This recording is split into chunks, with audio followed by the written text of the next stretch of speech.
the last bench to the front row. In a small village school, there was a boy named Ravi. He was always the last bencher, shy, quiet, and invisible. The teachers never noticed him, and the students never talked to him. His notebooks were half-filled, and his eyes were full of dreams that he was afraid to chase. Every day, Ravi walked home alone. He would pass by students playing cricket, laughing in groups. But he didn't belong. He was never invited, and he never asked. He felt he wasn't enough. One evening, Ravi looked at himself in the mirror.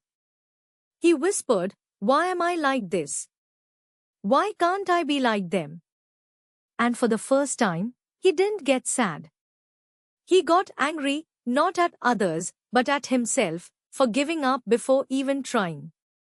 Next day, something changed. Ravi walked into class early. He didn't go to the last bench. He went straight to the front row. Heads turned. Whispers started.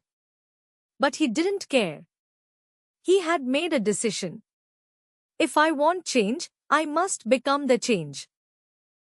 He started studying, not just for marks, but for growth. He asked questions, stayed after school, borrowed books, and even watched YouTube videos to learn. His eyes now had a spark.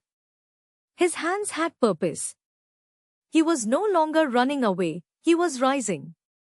Months passed. Exams arrived.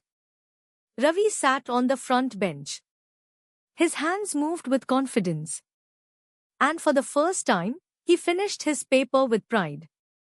Results were declared. Toppers' names were on the board. At the top, Ravi Kumar, with the highest score in the district. He didn't jump. He didn't scream.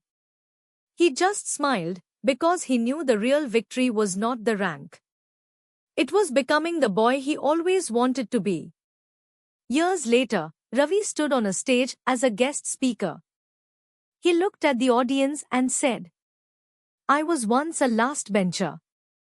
Not because I was weak, but because I didn't believe in myself. The day I changed my mind, my life changed. And if I can, you can too." Sometimes, all it takes is one story to inspire a new beginning. Never underestimate the power of a decision. Today, choose to move from the back to the front of your life.